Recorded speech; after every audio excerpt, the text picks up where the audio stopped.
আমরা আবার বলছি, কাবা ঘরের ভেতরে হযরত ইব্রাহিম আলাইহিস সালামের সবচাইতে বড় মূর্তিটা বানিয়েছিল কারা? আপনি না বুঝলে আমি এক কথা 5 বার বলবো দরকার হয়। কাবা শরীফের ভেতরে যে 360টা মূর্তি ছিল, সবচাইতে বড় মূর্তিটার নাম ছিল আব্রাহাম, আমরা যাকে ইব্রাহিম বলেছি। কথা বুঝতেছেন? ইহুদিরা ইব্রাহিম নবীর নাম পাল্টিয়ে দিয়েছে আব্রাহাম, মুসা নবীর নাম ওরা খ্রিস্টানরা পাল্টিয়ে দিয়েছে জোসেফ, দাউদ আলাইহিস সালামের নাম খ্রিস্টানরা পাল্টিয়ে দিয়েছে ডেভিড, ঈসা নবীর নাম খ্রিস্টানরা পাল্টিয়ে দিয়েছে যিশু, বড় বড় সাহাবীদের নাম ওরা পাল্টিয়েছে। হযরতে জাবির রাদিয়াল্লাহু তাআলা আনহু তার নাম পরিবর্তন করে দিয়েছে আল জাবরা। আল জাবরা সাবজেক্ট নাই? মুসলিম বিজ্ঞানী ছিল বিশ্বে আল কামি, তার নাম পাল্টিয়ে দিয়েছে কেমিস্ট্রি। কেমিস্ট্রি একটা সাবজেক্ট হয়ে গেছে। এই যে নাম কিন্তু ভালো ভালো ছিল। মুসা আলাইহিস সালামের নাম ভালো না, কিন্তু মুসা নবীর নাম আপনি খ্রিস্টানকে জিজ্ঞাসা করেন তোমার নবীর নাম কি, ও বলবে জোসেফ। কি বলবে? ইহুদিকে জিজ্ঞাসা করেন তোমার নবীর নাম কি, ও তখন বলবে আব্রাহাম। আব্রাহাম মানে ইব্রাহিম, আব্রাহাম মানে।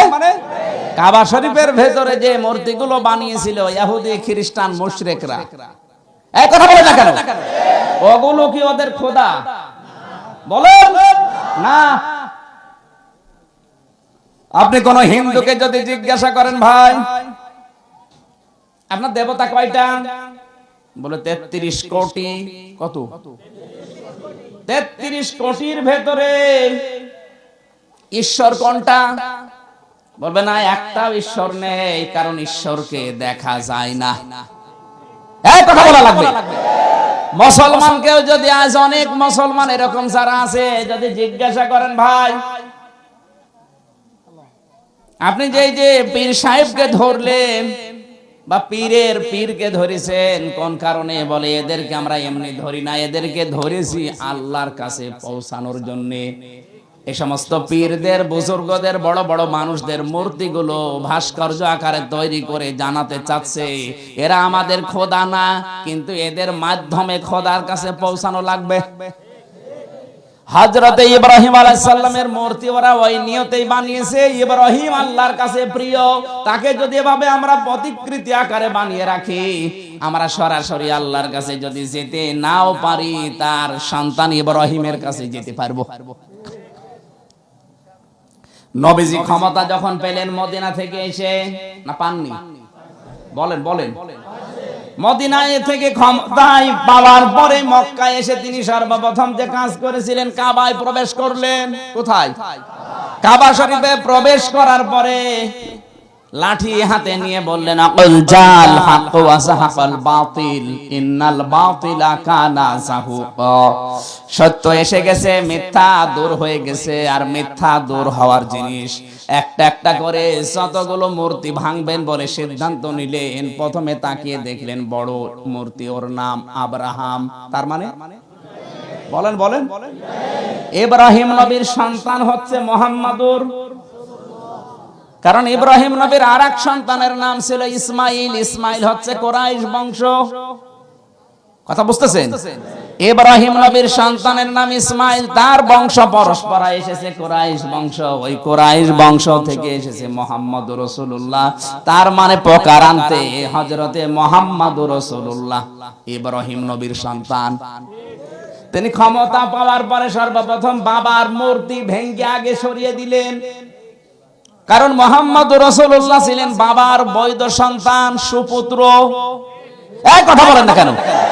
আজ পৃথিবীতে যদি কেউ সুপুত্র দাবি করে সে বাবার মূর্তি বানাবে না, আরো ভাঙবে।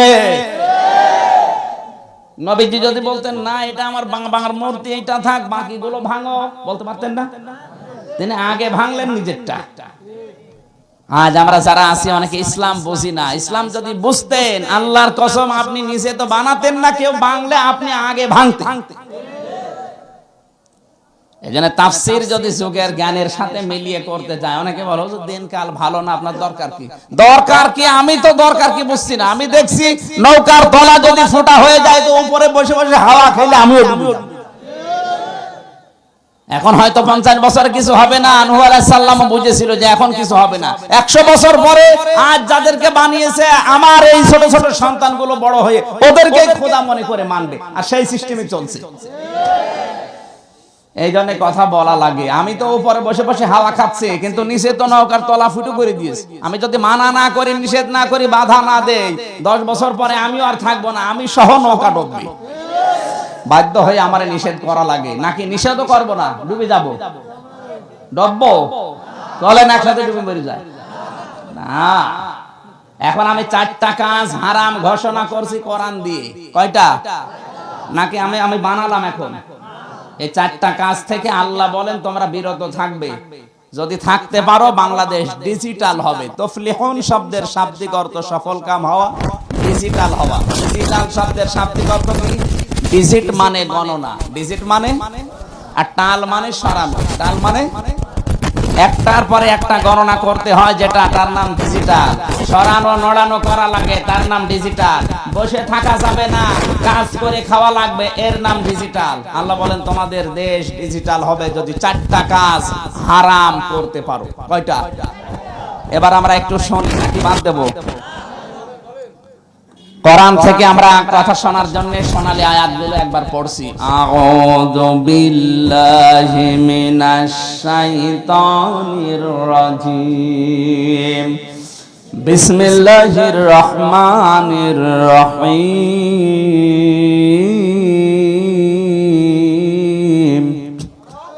ইয়া আইয়ুহাল্লাযীনা আমানু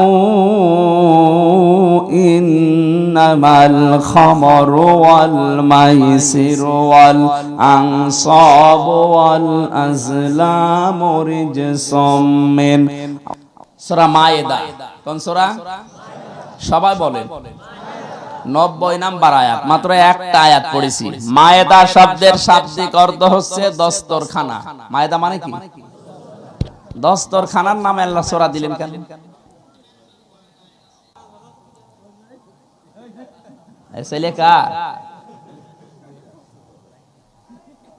দস্তরখানার নামে সূরা দেওয়ার কারণ কি? এদিকে তাকান।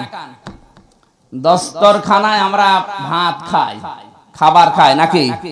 এর নিয়ম কেন? খানা যদি দস্তরখানার উপরে পড়ে যায় ওটা তুলে খেয়ে ফেলতে হয়, এর নিয়ম এদিকে আছে কেন? নবীজি বলেন কোন মানুষ যদি দস্তরখানায় পড়ে যাওয়া খানা তুলে খায় তাহলে সে যেন জান্নাতের হুর আর পরীদের দেন মোহর শোধ দিয়ে দেয়। আপনি জান্নাত পাবেন কি না সে কোনো গ্যারান্টি না, অন্তত হুর পরীদের দেন মোহর শোধ হয়ে যাচ্ছে যদি দস্তরখানার পড়ে যাওয়া খানা তুলে খেতে পারেন। আরো 4-5টা কারণ আছে, আমরা শর্টে করছি। 1.5 ঘন্টা কথা বলবো মনে করেছিলাম, 1 ঘন্টা 10 মিনিট চলছে।